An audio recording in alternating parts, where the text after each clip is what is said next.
ఏదో తినగా తినగా గారెలు చేయదంట కదా. తినగా తినగా ఏమైంది?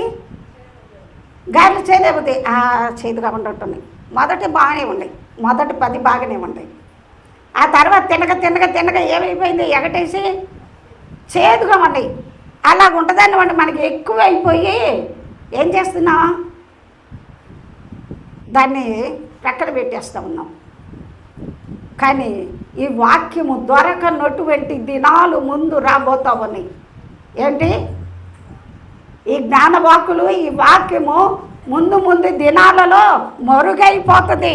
అందుకని ఆమోసు గ్రంథములో రాయబడి ఉంటుంది కదా, కరువు దినాలు రాబోతా ఉన్నాయి అంట. అది ఏమి కరువు అంటే అన్నపానములు లేనటువంటి కరువు కాదు, కానీ దేవుని యొక్క వాక్యము వినబడనటువంటి, ఈ జ్ఞాన వాక్కులు వినబడనటువంటి కరువు దినాలు రాబోతా ఉన్నాయి.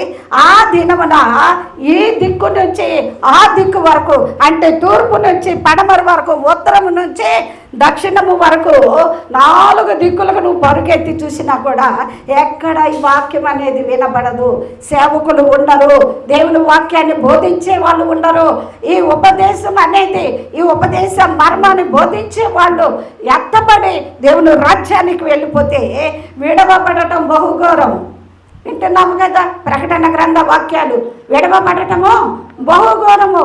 ఇప్పుడన్నా నువ్వెక్కడన్నా తప్పిపోతూ ఉంటే, నువ్వెక్కడన్నా పడిపోతూ ఉంటే, నువ్వెక్కడన్నా జారిపోతూ ఉంటే, తొట్టిల్లుతూ ఉంటే, ఈ వాక్యం నిన్ను సరిచేసి బలపరిచి సరైన మార్గంలో నడిపించడానికి దేవుడు తన సేవకుల్ని, తన యొక్క వాక్యాన్ని మన ముందు ఉంచాడు.